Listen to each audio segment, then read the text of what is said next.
Palabra del Señor, Efesios capítulo 1, y vamos a detenernos por ahí en un pensamiento bastante importante. Dice la palabra del Señor en el versículo 4 y en adelante del capítulo 1 de la carta a los Efesios: según nos escogió en Él antes de la fundación del mundo, para que fuéramos santos y sin mancha delante de Él. Por su amor nos predestinó para ser hijos adoptados, para ser adoptados hijos suyos por medio de Jesucristo, según el puro afecto de su voluntad, para alabanza de la gloria de su gracia. Diga conmigo: para alabanza de la gloria de su gracia, con la cual nos hizo aceptos en el amado. En Él tenemos redención por su sangre, el perdón de pecados, según las riquezas de su gracia, que hizo sobreabundar para con nosotros en toda sabiduría e inteligencia. Él nos dio a conocer el misterio de su voluntad, según su beneplácito, el cual se había propuesto en sí mismo de reunir todas las cosas en Cristo, en el cumplimiento de los tiempos establecidos. Así las que están en los cielos como las que están en la tierra, en Él asimismo tuvimos herencia, habiendo sido predestinados conforme al propósito del que hace todas las cosas, según el designio de su voluntad. Esto es importante. Dice: en Él asimismo tuvimos herencia, habiendo sido predestinados conforme al propósito del que hace todas las cosas, según el designio de su voluntad, a fin, esto léalo conmigo, dice así la palabra del Señor, a fin de que seamos para alabanza de su gloria, nosotros los que primeramente esperábamos en Cristo. De que seamos para alabanza de su gloria. Bendito Dios. Entonces, lo que quiero extraer de aquí, porque de hecho de unos versículos como estos, o de un pasaje como esto, se extrae muchísima enseñanza y podemos divergir en muchísimos temas, pero a lo que quiero llevarles un poquito a esto. La palabra nos enseña, y tal vez usted ha escuchado esta palabra en algunos debates de círculos cristianos, tal vez en redes sociales o qué sé. Si usted mira un contenido similar al que yo miro, ciertamente lo ha hecho. Pero la palabra nos enseña que fuimos predestinados. Diga conmigo: predestinados. Quiere decir como destinados desde antes, predestinados, escogidos en Dios desde antes de la fundación del mundo, con un propósito eterno. Esto es un pensamiento sumamente profundo. Lo puedo decir de una manera más o menos superficial, pero si usted se detiene a pensarlo por un momento, se da cuenta de que es un pensamiento sumamente profundo, que nosotros fuimos escogidos desde antes de la fundación. El mundo se refiere al universo básicamente. Entonces, desde antes de que Dios llamara el universo a existencia y dijera hágase, y entonces todas las cosas se hicieron. De acuerdo a la ciencia, hace 13.8 billones de años. Bien, si fue así, no tengo ningún problema. Ciertamente Dios lo causó, pero desde antes de ese evento, desde antes de ese momento que los científicos le llaman la singularidad, el momento desde antes que existiera todo lo que existe, lo que dice la palabra del Señor es que ya nosotros estábamos destinados. Ya Él había pensado en nosotros, ya nos tenía en consideración. ¿No es eso algo grande? Vaya. Entonces, con un propósito eterno, dice que nos escogió para que fuéramos santos y sin mancha delante de Él, para que seamos para alabanza de su gloria. Entonces, esto lo parafraseo de lo que acabamos de leer. Y esto lo mencionaba un poco, cuando entramos en este punto de qué significa este término, o de a qué se refiere la palabra cuando hablamos de predestinados. Entonces, de hecho que estoy entrando en todo un debate o toda una discusión histórico-teológica acerca de lo que significa esa palabra precisamente, predestinados. Entonces, en temas de salvación al menos, o en temas soteriológicos, que es el término correcto, nosotros desde una posición arminiana clásica se puede decir nosotros lo que entendemos por predestinados, o lo que entendemos que esto significa, es que se refiere al conocimiento de Dios, de quienes iban a creer en Él, sin necesariamente ser Dios mismo el que ocasiona o causa tal cosa. Entonces, solamente para tratar de explicarme lo mejor que pueda, está una posición, usualmente lo tomamos como una posición calvinista, que dice que entonces hay personas que fueron predestinadas desde antes de la fundación del mundo, fueron predestinadas por Dios para ser salvas. Dios las predestinó para que fueran salvas, y así como predestinó a algunos para que fueran salvos, predestinó a otros para que fueran condenados. Fue Dios quien lo ordenó, fue Dios quien en su consejo secreto predestinó a unos para salvación, a otros para condenación, todo ello para alabanza de su gloria. A nosotros esto tal vez no nos suena muy familiar, pero ciertamente es una gran rama del cristianismo que cree eso. Nosotros creemos que no se refiere a eso, creemos que con respecto a este término de predestinados, que sí fuimos predestinados, pero que a lo que se refiere es que Dios conocía, Él tenía conocimiento de quienes iban a creer en Él, sin necesariamente ser Él mismo quien determina tal cosa. Entonces, con esto, por ejemplo, estoy afirmando algo como el libre albedrío. Dios conoce a final de cuentas si usted va a creer o no va a creer, y sin embargo el chance o la decisión le termina quedando a usted. Usted decide si usted quiere o no quiere creer en Dios. Ahora, muchos hermanos calvinistas me van a llamar pelagiano y me van a llamar semipelagiano, y vamos a entrar en lo que sea. Esa es la posición que nosotros compartimos. Y si usted viene de un background, ¿cómo se dice eso? ¿De un tajocito?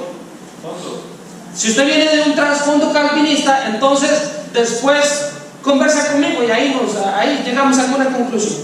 Pero eso es lo que nosotros entendemos. Y por supuesto afirmamos el libre albedrío y lo que sea. Pero voy a esto, y es el punto de la enseñanza. Espero que todavía esté conmigo. Bueno, no he llegado al punto de la enseñanza. Entendemos, y para nosotros es claro, que Dios tiene un gran propósito para cada uno de nosotros. Hasta para el que no dijo amén, hermano, Dios tiene un gran propósito, no solo para mí, pero también para usted, de manera personal, de manera individual, un propósito para cada uno de ustedes. Y desde los púlpitos lo hablamos y lo compartimos, y yo no sé hasta qué punto las personas les entra por un oído y les sale por el otro y no lo entienden.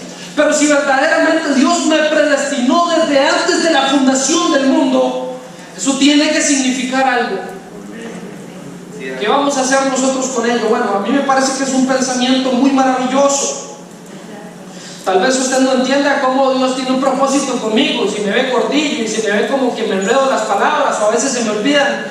Y tal vez yo no entiendo cómo Dios tenga un propósito con usted. Puede que no lo entendamos, pero lo cierto es que Dios tiene un propósito con nosotros. Y es un tema de siempre tener presente. Bueno, cuando yo profundizo entonces en este pensamiento, no puedo evitar pensar en algunos aspectos, algunos detalles, y voy cayendo al punto, que nos pueden parecer insignificantes, que nos puede parecer que no tengan ninguna importancia.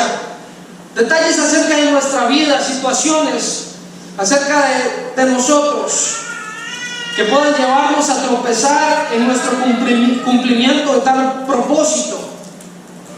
Entonces, pensar en esto a mí me parece devastador, que puedan haber algunas cosas que yo haga o deje de hacer, que puedan haber algunos detalles con los que yo no he tratado, que pueden estar dando al traste, que pueden estar entorpeciendo ese propósito que Dios tiene para mi vida.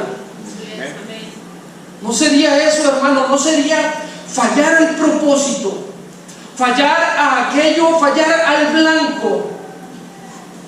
Hamaquea es el término que se utiliza para la palabra pecado en muchas partes del Nuevo Testamento. Y tiene que ver precisamente con fallar al blanco. ¿No sería eso la mayor catástrofe que le podría pasar a la vida de un creyente fallar en su propósito, aquello para lo cual Dios lo creó? Ahora, pensando en esto, me doy cuenta de que en ocasiones tenemos asuntos sin resolver que pueden ocasionar tal resultado, y con la ayuda de Dios, entonces vamos a compartir acerca de ello. Este es el tema que les comparto: asuntos sin resolver 2.0, porque ya compartí un poquito. Ahí donde usted está, vamos a dar gracias. Padre, en el nombre de Jesús, te entregamos este tiempo, Señor, dándote gracias. Que encuentres en cada uno de nosotros, Padre Celestial, un espíritu contrito, una actitud de humillación. Nos presentamos ante ti, Señor, sabiendo que tú eres soberano y sabiendo que tú eres el Señor. Somos creación tuya y somos pueblo tuyo, ovejas de tu prado. A donde nos llame tu voz, Señor, allá queremos ir. Queremos abrir nuestros corazones y abrir nuestras vidas para lo que tú tienes para cada uno de nosotros. Que tu palabra hable a nosotros, que tu palabra, Señor, conmueva lo más profundo de nuestro ser. Sea tu palabra, Señor, la que discierna lo profundo de nuestros pensamientos y toque las fibras más profundas, Señor. En el nombre de Jesús nos entregamos a ti, Señor, te damos gracias.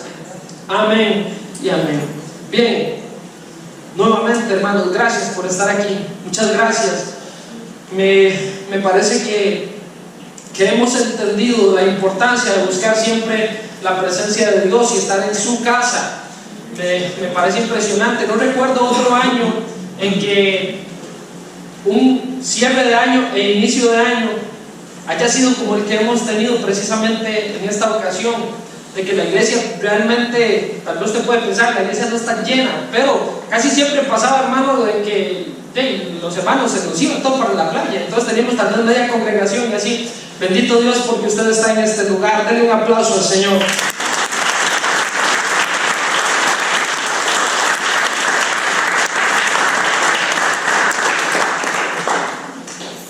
Bien, entonces, asuntos sin resolver. Lo que quiero hacer primeramente es llevarlo a un ejemplo para que usted se familiarice con lo que yo le estoy compartiendo. Y este es me llama la atención y en cierta forma es algo un poco irónico, porque esta enseñanza la tengo desde hace más de un mes, tal vez casi 2 meses, y era un asunto que yo no tenía sin resolver porque no había podido compartirlo con ustedes.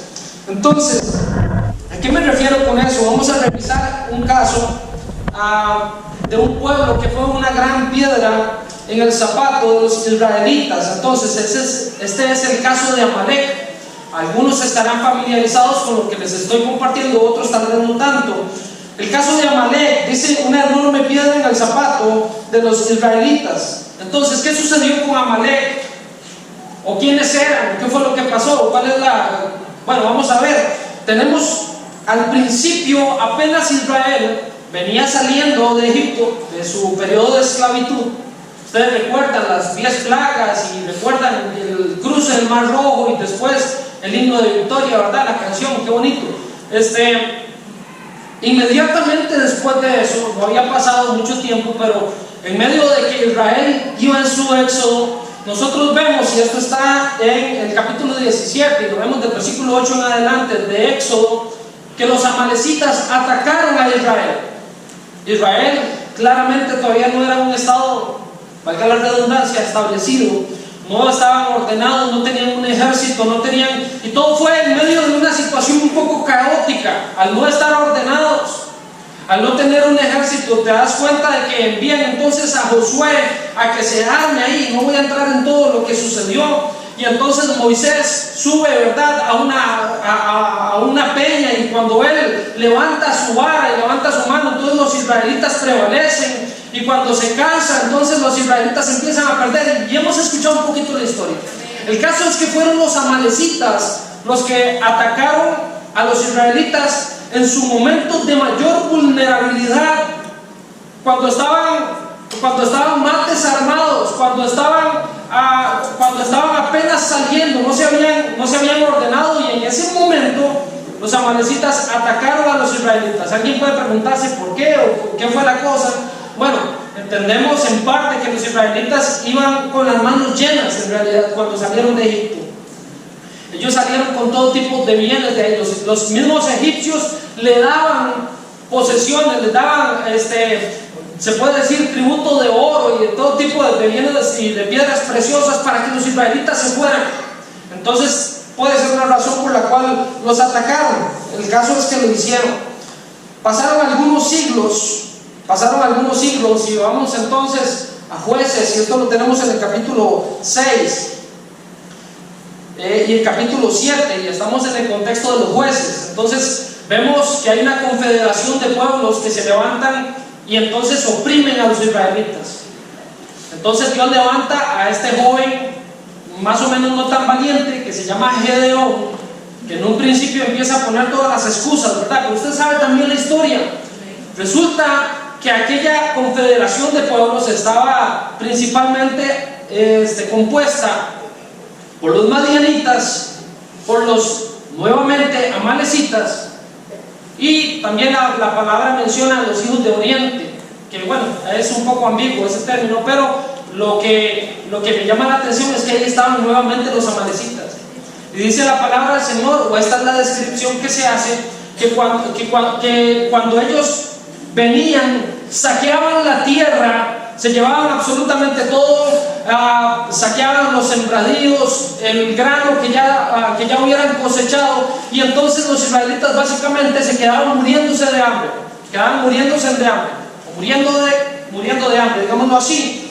Entonces, recordamos, Gedeón se levanta y junto con sus 300 logran una gran victoria, y bueno, dejamos de escuchar acerca de los amalecitas por algún tiempo, hasta que un joven es coronado rey de Israel. Entonces recordamos acá, viene y entra a escena otro tal vez par de siglos más adelante, un poco más, un poco menos, y entra Saúl en escena. Entonces, al poco tiempo de Saúl ser coronado rey de Israel, esto lo tenemos en el capítulo 15, y ya va a entender cuál es el punto que quiero establecer. Pero al poco tiempo de Saúl ser coronado rey, se le ordena a Saúl destruir a los amalecitas. A Saúl se le ordena borrarlos del mapa, desaparecerlos, eliminarlos.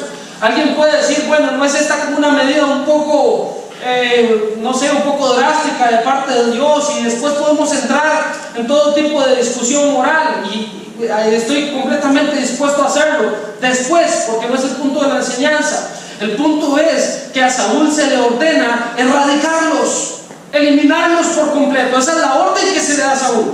No sé si alguien lo recuerda, capítulo 15 del primer libro de Samuel. Entonces, estamos claros por ahí. Ahora, ¿qué sucedió con este hombre? Y esto me funciona a mí para ejemplificar todo lo que sigue después en la enseñanza. Vamos más o menos bien de tiempo. Entonces, ¿qué sucede con este hombre respecto a Saúl? Nos damos cuenta de que algo sucedió con él, y es que realmente Saúl menospreció o subestimó las consecuencias de caer en obediencia. Nosotros recordamos que Saúl fue a la campaña y Saúl derrotó a los amalecitas. Ahora, ¿cuál era la orden que Samuel le había dado a Saúl? Era precisamente que los eliminara, que los traera de la faz de la tierra.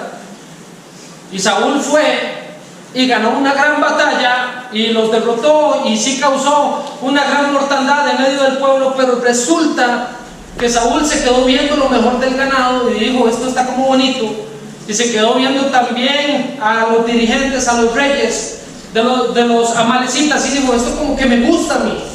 Y entonces él pensó en algo diferente. Él de repente creyó tener una mejor idea de aquello que le habían ordenado a él. Entonces él se devolvió. Samuel va, cuando Saúl regresa, y estoy solamente parafraseando, lógicamente usted puede revisar la historia primera de Samuel capítulo 15, pero entonces Samuel va y le pregunta, ¿qué ha hecho? ¿Qué fue lo que hice? Y entonces Saúl le dice, no, fuimos y tuvimos una gran victoria, y Dios nos entregó la victoria, está todo bien, está todo tranquilo. Y Samuel le dice, pero ¿qué es Pero ¿qué son esos bramidos que estoy escuchando yo? Yo estoy escuchando unas vacas allá, ¿qué fue lo que pasó? Y entonces Saúl, no, pero es que eso fue para nosotros venir y ofrecer sacrificio a Dios. Y los reyes que están ahí, ¿qué fue lo que pasó? Entonces, nosotros nos damos cuenta de que realmente Saúl desobedeció, y esto es importante que nosotros lo tengamos en cuenta. ¿Qué estaba pasando por la mente de Saúl para que haya desobedecido el mandato que Dios le dio? Entonces, tal vez Saúl estaba pensando, bueno, es que si yo hago esto, y nosotros lo conocemos a lo largo de la historia, por ejemplo, los romanos, después los emperadores, y en el tiempo de la República, los generales, ellos iban en campañas militares, y cuando obtenían victorias, entonces ellos volvían con sus prisioneros, celebraban un triunfo y se erigían monumentos en honor de aquella persona que ganó tal victoria. Entonces puede ser que por la mente de Saúl haya pasado algo similar.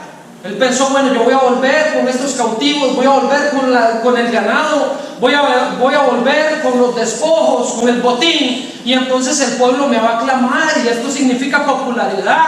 Esto va a enviar también un mensaje a los enemigos de las naciones vecinas, que no se metan con nosotros. Bueno, puede que Saúl haya estado pensando en todo eso. Lo cierto del caso es, y esto no es ambiguo, lo cierto del caso es que Saúl menospreció primero la orden de Dios, y después menospreció también las consecuencias de haber desechado aquella orden. Entonces quiero que nos quedemos con este pensamiento. Él podía estar pensando en algunas otras cosas, y ciertamente, y tal vez nos podemos identificar, muchas cosas parecen tener sentido tal vez en el momento, aún nosotros sabiendo que es algo contrario a Dios, aún nosotros sabiendo que tal vez son cosas que a Dios no le agradan, pero igual muchos dan el paso en esa dirección. Saúl sabía que lo que él estaba haciendo, lo que él hizo, sabía que no le agradaba a Dios, que era contrario a Dios. Igual él dio el paso en esa dirección. Ahora, las consecuencias para Saúl, por supuesto, no tardaron en llegar. Inmediatamente el mensaje de Samuel para Saúl fue: usted ha sido desechado. Dios se ha buscado a otro hombre conforme a su corazón. Inmediatamente. Saúl rápidamente también después era derrotado por sus enemigos. Entró en una espiral de paranoia, donde él perdió la paz, donde él era atormentado, y después, al final de su vida, fue entregado en manos de sus enemigos, derrotado en batalla. Y lo que encontramos en Primera de Samuel, en Segunda de Samuel, capítulo 1 y versículo 8, es lo irónico, y sin embargo que me parece tan llamativo acerca de este caso. Recordamos que Saúl fue a batalla contra los filisteos y fue puesto en fuga, los derrotaron, y hay dos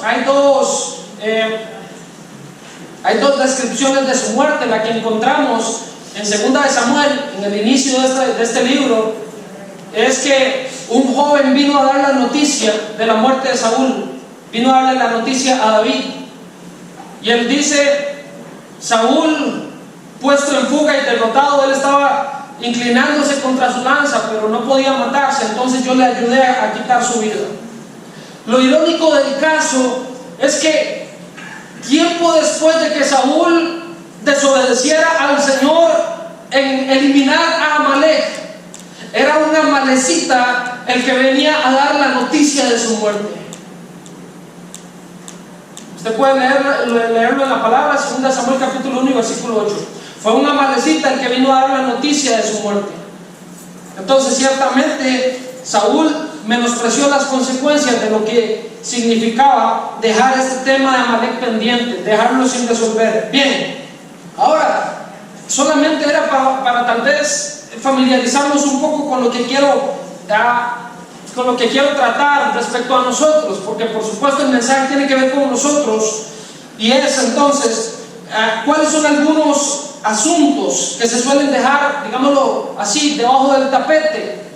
Y esto ya tiene que ver directamente con nosotros. ¿Cuáles pueden ser algunos aspectos o algunos asuntos que se suelen dejar debajo del tapete? Entonces, por ejemplo, podría mencionar más, pero por ejemplo, algún pecado oculto con el que luchamos y al que nosotros no terminamos de renunciar.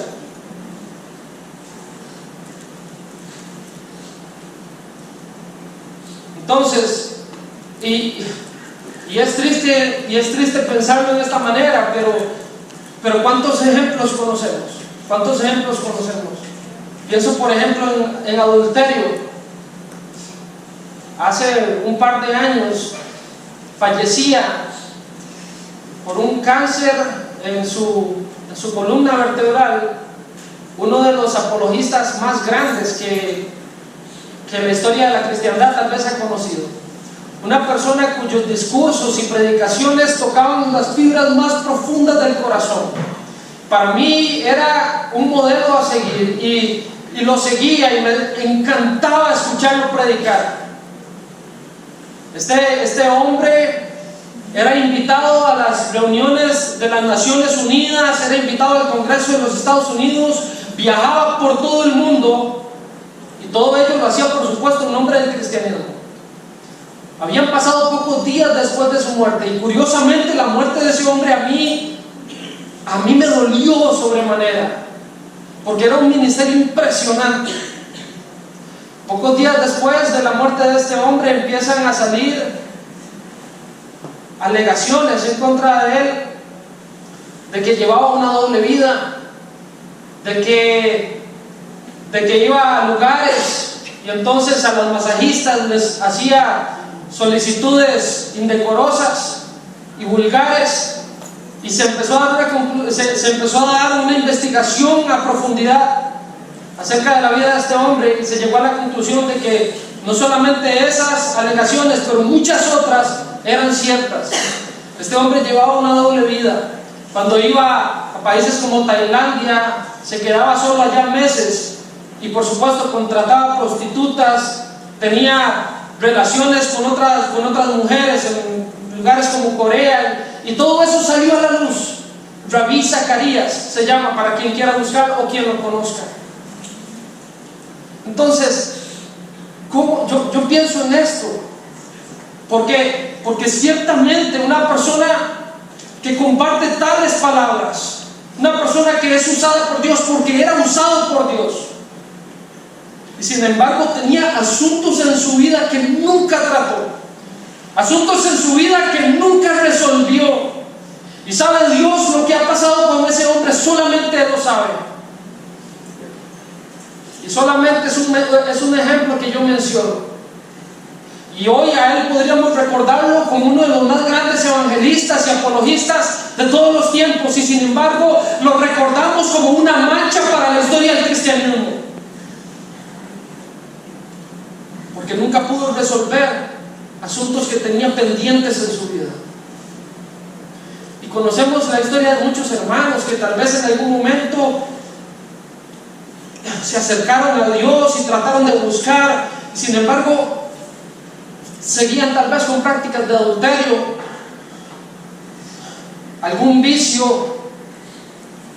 Yo les contaba a los hermanos, yo recuerdo cuando yo estaba en el colegio y me iba con mis amigos y compañeros, me iba a fumar cigarro y nos íbamos y nos escondíamos por allá, y a veces yo iba caminando por la calle y uno aprende a tener sus cosas ocultas y escondidas. Y yo sabía dónde había una planta de menta, donde yo podía tomar unas matitas de esas para que las manos no me volvieran a cigarro al momento de yo llegar a la casa, y sabía quitarme la camisa. Ahí está Josué, que, bueno, no sé si lo estoy cantando, pero con él nos íbamos a portar mal. Nos conocen, ¿verdad, mi hermano? Solamente me parece impresionante lo que Dios puede hacer con la vida de una persona que decide al final de cuentas volverse a Él. Porque de ahí salí yo. Pero yo sabía lo que era tener esos asuntos pendientes y escondidos. Y entonces Entonces cuando yo andaba en la calle, cuando veía un carro por allá, yo decía, ese puede ser mi papá, ese puede ser el hermano tal, y entonces y me escondía, y no era nada de eso. Lo que dice la palabra del Señor: huye el impío sin que nadie lo persiga. Y ese era yo. Tal vez ese pecado oculto con el que seguimos luchando y al que no terminamos de renunciar. Mencionaba este ejemplo que es sumamente poderoso y que alguien podría pensar no tiene la mayor importancia, pero no lidiar con la mentira. No lidiar con la mentira. Yo digo que podemos menospreciar la consecuencia, pero lo cierto es que se presta para todo tipo de falta moral. Usted se da cuenta de que cuando una persona es mentirosa, realmente es alguien en quien no se puede confiar. Y el problema es que la persona se llega entonces a ser conocida por él, y las personas lo conocen. Entonces es un mentiroso. Y podría mencionar más ejemplos, pero voy a tratar de avanzar para tratar de terminar. Entonces, no solamente puede ser algún pecado oculto, que podría mencionar muchos más, pero pienso que se entiende el punto. Y número 2, podría ser tal vez algún resentimiento que no es sanado. Esos suelen ser de los asuntos sin resolver más comunes que hay en la vida de las personas. Algún resentimiento que no es sanado, que no ha permitido a Dios sanar. Entonces, ¿qué es lo que pasa con esto? Lo que sucede es que se convierten en raíces de amargura, y esto puede llegar a producir todo tipo, incluso de enfermedades en nosotros. Es impresionante, pero como nunca antes en la historia de la humanidad, hoy, y las personas hablaban tanto acerca del COVID y hablaban mucho acerca pero como nunca antes, la ansiedad, la depresión, los nervios, ese tipo que están arraigadas no tal vez en nuestro cuerpo físico, pero en el alma de la persona. Y suelen provenir de situaciones como una raíz de amargura, como un problema espiritual. Personas que pasan toda una vida cargando con resentimientos, aplastados bajo una carga enorme. Personas que incluso llegan a pensar y a aceptar que no puede ser de otra manera. Es que yo ya me acostumbré a vivir así. ¿Para qué voy a lidiar con eso? ¿Para qué voy a sacarlo de ahí? ¿Para qué voy a sacar los trapos sucios? Lo que no entiende es que a veces andamos cargando con esas personas, a veces andamos cargando con esas situaciones, y llegamos a aceptar que es que la vida es así, que de por sí ya somos así, o ya nos acostumbramos a eso. Yo me pregunto si tan solo hubiera un Señor que pudiera salvarnos de esa situación. Si tan solo hubiera un Señor que se levantara y nos dijera: traigan a mí sus cargas, traigan a mí sus resentimientos, traigan ante mí el dolor. Si tan solo hubiera un Señor, y resulta que sí lo hay, y su nombre es Jesucristo.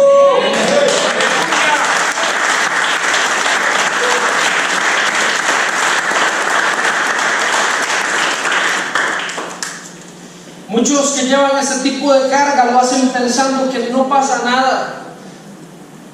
No pasa nada, a final de cuentas es algo mío, a final de cuentas es algo profundo del corazón, que quizá tal vez nadie conoce, y es difícil, algunas situaciones es difícil externarlas. Que lo diga mi hermana Susana, ella es psicóloga y lidia mucho con este tipo de cosas. Hay situaciones que a las personas simplemente no se permiten externarlas, no las dicen.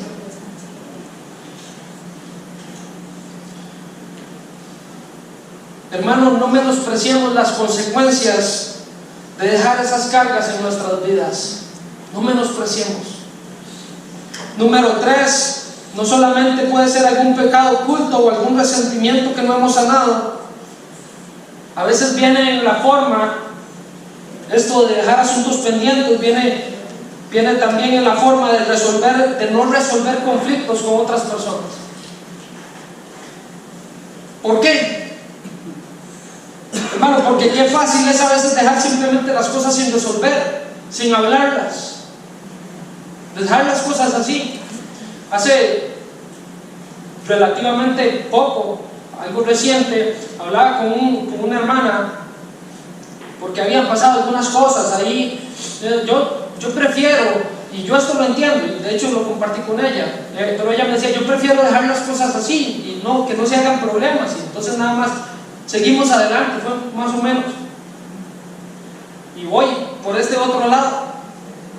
Pues yo le decía, yo entiendo que es una buena intención, yo entiendo que viene de un buen pensamiento tal vez, o qué sé yo, pero lo cierto es que nunca es correcto, hermanos, dejar asuntos pendientes con otras personas. Necesitamos resolverlo, necesitamos hablarlo, que no quede eso ahí pendiente, que no quede una cuenta pendiente. Es más fácil, por ejemplo, a veces cuando suceden cosas, cuando suceden problemas, o tengo un altercado con alguien, o una discusión, o lo que sea, es más fácil, por ejemplo, no, la verdad es que aquí me voy para la otra acera y paso a la iglesia del frente, porque pues sí, ahora hay bastantes por todo lado. Es más sencillo, ¿para qué lidiar con las situaciones? Mejor me voy para allá. Y resulta y sucede que el conflicto, a fin de cuentas, lo llevamos adentro. Y ese conflicto que va adentro de mí, yo voy a ir a otro lugar, y en ese otro lugar lo voy a manifestar también. Y lo cierto es que eso es una puerta abierta para el enemigo. Bien, voy a tratar de avanzar. A mí me llama un poco la atención lo que dice Jesucristo en Mateo capítulo 5, versículo 23. 5 y 23 dice así: por tanto, si traes tu ofrenda al altar y allí te acuerdas de que tu hermano tiene algo contra ti, deja allí tu ofrenda delante del altar y ve, reconcíliate primero con tu hermano, y entonces vuelve y presenta tu ofrenda. Jesús entiende que no es buena idea dejar asuntos pendientes. Ahora la pregunta tal vez puede ser, ¿por qué dejamos asuntos sin resolver?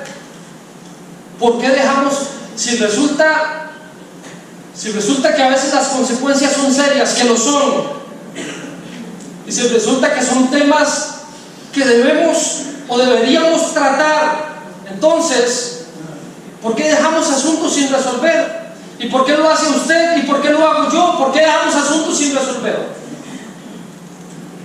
Y por supuesto, hermanos, usted se va a encontrar algunas respuestas tan efectivas como superficiales. Y podríamos decir, bueno, porque es más fácil. Por supuesto que es más fácil simplemente no hacer nada. Es más fácil darse la vuelta y no lidiar con las cosas. Es más fácil no renunciar al pecado. Por supuesto que es más fácil. Alguien puede decir, bueno, tal vez porque así nos educaron. Esa es nuestra cultura, de no hablar las cosas, de no resolver, de no aprender a conversar como personas adultas. Y esto entendámoslo no solamente con gente de la iglesia, con gente de allá del barrio, con gente de lejos, a veces con nuestras propias familias. Sucedió X y Y conflicto, pero lo dejamos ahí, no lo hablamos, no lo discutimos.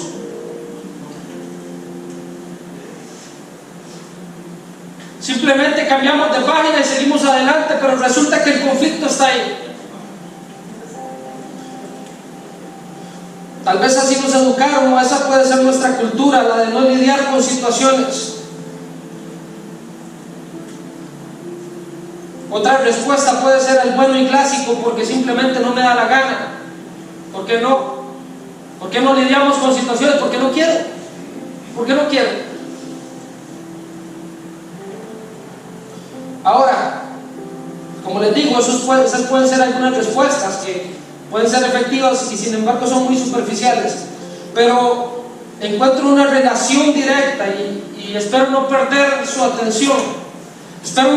Encuentro una relación directa entre dejar asuntos sin resolver en nuestras vidas con el hecho de ser, entre comillas, algo oculto.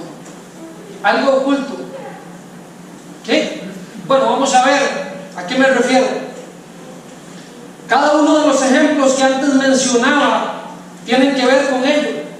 Pecados ocultos, resentimientos y raíces de amargura. Eso está en lo profundo del corazón, donde la gente no lo conoce, no lo sabe.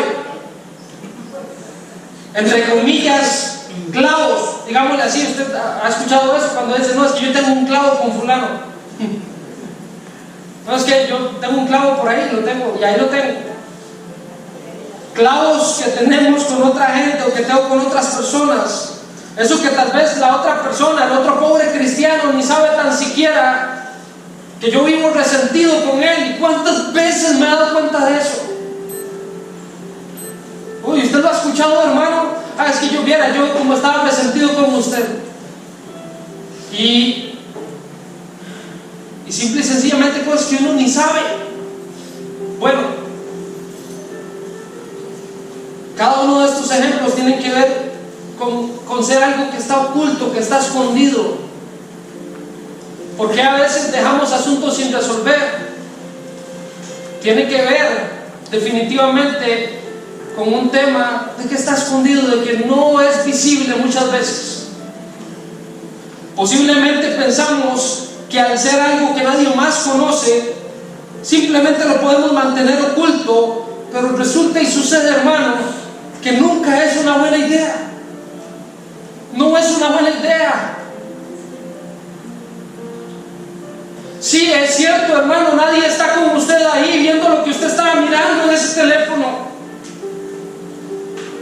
Tal vez no hay otra persona allá a la par suya observando ese contenido. Está oculto, nadie lo sabe. Y muchas veces por eso mantenemos nuestro pecado. Y vamos a la presencia del Señor y nos sentimos culpables y nos sentimos sucios y nos sentimos que no merecemos, y por supuesto que no. Pero después caemos en soledad a lo mismo.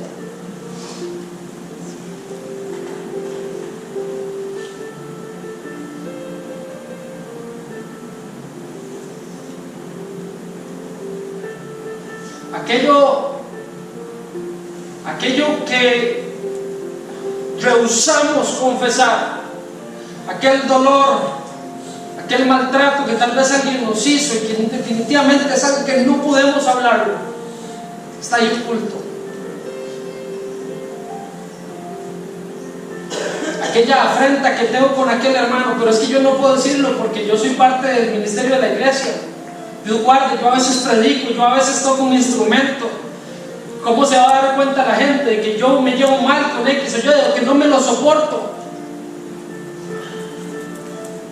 Está oculto. Pensamos posiblemente que al ser algo que nadie más conoce lo podemos mantener oculto, pero resulta, hermano, que no es una buena idea. ¿Alguien se acuerda de lo que sucedió con Adán y Eva? Ellos fueron y fallaron y pensaron que podían esconderse de la presencia de Dios. Escondidos estaban. Allá donde estaban, Dios los llamó. ¿Dónde están? Pienso en el caso de Acán, en la toma de Jericó. Jericó se había designado como una ciudad anatema, una ciudad maldita, y de ahí nada podía ser tomado. Y el pueblo de Israel pasa a la siguiente ciudad y es derrotado en la ciudad de Jai. Y entonces los israelitas se vuelven hacia Dios y les dicen: ¿por qué nos has abandonado? ¿Qué fue lo que hicimos? ¿Qué fue lo que pasó? Y Dios responde: es que hay pecado en mi pueblo. Y empiezan a inquirir y a indagar, y por suertes la culpa recae sobre la casa de Acán. Y entonces van y le preguntan qué fue lo que pasó. Y Acán, bajo su tienda, tenía escondidos tesoros que había tomado de la ciudad de Jericó. Lo tenía escondido y él pensaba que ese asunto ahí estaba, no pasaba nada, es un asunto que tengo ahí, pero Pasa el tiempo y ahí a la gente se le olvida y no pasa nada. Lo que sucedió fue que él y toda su familia fue apedreada. Pienso en el caso de Ananías y Zafira. ¿Alguna revelación tuvieron ellos de Dios?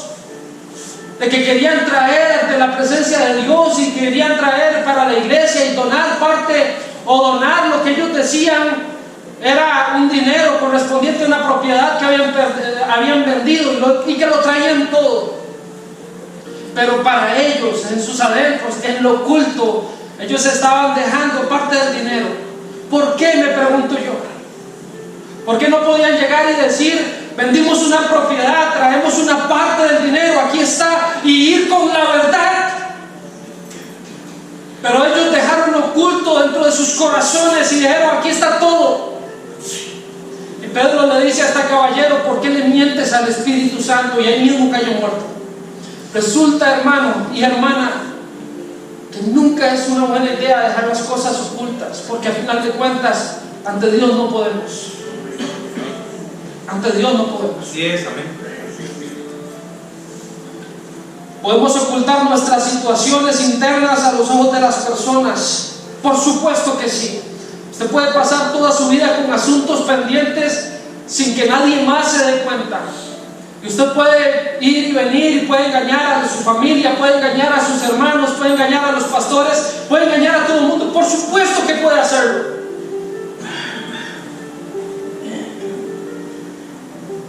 Pero ante Dios no hay nada oculto que no haya de ser descubierto. Y lo cierto es que un día todos daremos cuenta. ¿Qué te hace pensar eso? ¿Qué te hace pensar eso?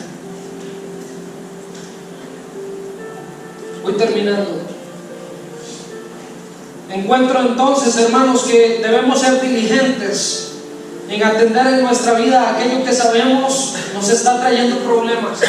Debemos ser diligentes en atender en nuestra vida aquello que sabemos nos está trayendo problemas, porque esperar a más adelante, no, es que ahorita no me siento en una posición en la que pueda lidiar con tal asunto, hermano. Esperar a después puede ser un gran error, porque ¿quién te lo garantiza?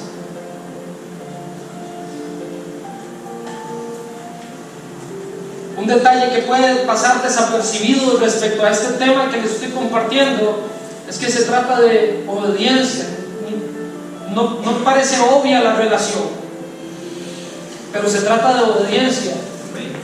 Nos dice la palabra del Señor en cuanto a la pasada manera de vivir: despojaos del viejo hombre que está viciado conforme a los deseos engañosos, y renovaos en el espíritu de vuestra mente, y vestidos del nuevo hombre, creado según Dios, en la justicia y santidad de la verdad. Despojados del viejo hombre.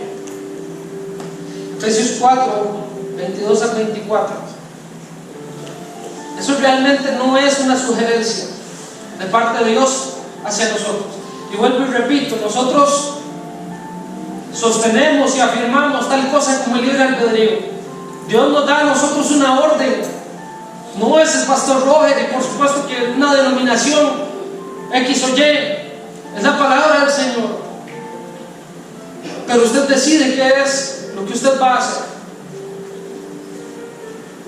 La palabra nos dice a nosotros: despojados del viejo hombre que está viciado conforme a los deseos engañosos, y renovados en el espíritu de vuestra mente, y vestidos del nuevo hombre conforme creado según Dios en la justicia y santidad de la verdad.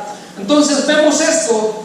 Dios demanda de nosotros que vivamos en obediencia, que vivamos en negación al pecado y a nuestros deseos. Esto podríamos reducirlo entonces en dos pensamientos o en dos puntos. Número uno: Dios es santo. Si hemos de estar con Él, entonces debemos vivir en santidad. Y número dos, para algunas personas este tema de obediencia y de tener que hacer porque Dios me pide, y de tener que dejar de hacer porque Dios así me lo pide, para algunas personas esto tiene que ver con imposición, con limitación de libertades, con negación a mis deseos y Y ciertamente ese es el caso en el mundo en que nosotros vivimos. Las personas no quieren escuchar este mensaje. Pintan a Dios como un tirano o qué sé yo. Pero resulta que Dios sabe qué es lo que es mejor para nosotros. Sabe Dios que es lo mejor para nosotros. Mucho más de lo que yo mismo sé. Mucho más de lo que yo mismo entiendo. Sabe Él lo que a mí me conviene y lo que a mí no me conviene. Sabe Dios que cuando Él me indica es por aquí el camino. A mí me puede parecer angosto. A mí me puede parecer que de repente son peñas muy difíciles de escalar. Puede parecerme de momento como que me voy a incomodar mucho pasando por ahí. Y ciertamente angosto es el camino, pero es el que lleva a la salvación. Dios quiere que vivamos una vida de bendición con lo que ello conlleve. Dios no quiere que vivas una doble vida con resentimientos, en constante conflicto con las demás personas, donde tengas asuntos pendientes. Ciertamente, hermano, el propósito de Dios para usted es mucho más grande que ello, mucho más grande que cualquiera de esos resentimientos, que cualquiera de esas situaciones con las que no has decidido lidiar. Ciertamente más grande es el propósito de Dios.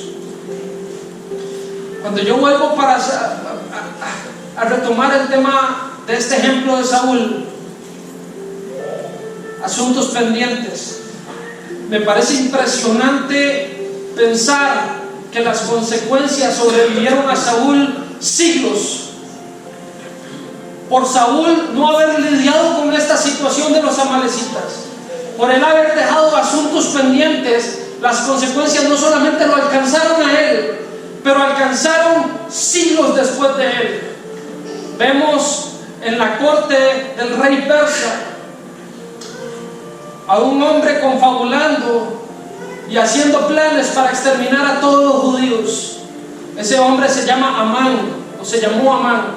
Usted se lo encuentra en el libro de Esther. Amán estaba haciendo planes y estuvo muy cerca de lograrlo, para que todos los judíos fueran ejecutados a lo largo y ancho de todo el imperio persa. Este hombre Amán era un amalecita. ¿Nos damos cuenta, hermanos? Asuntos sin resolver. Para Saúl el problema fue la desobediencia y las consecuencias lo sobrevivieron durante tanto tiempo. ¿Será que hay asuntos sin resolver, hermanos, que nos van a alcanzar no solo a nosotros, pero a lo que sigue después de nosotros, a lo que está alrededor de nosotros? ¿Será? No tiene por qué ser así. Ciertamente, hermanos, y es lo que dice la palabra del Señor, y es lo que dice Jesucristo: lo que el Hijo libertare será verdaderamente libre. Amén. Nosotros podemos escoger el camino de seguirlo a Él y no dejar asuntos pendientes. No dejemos asuntos sin resolver. Le invito por un momento, incline su rostro.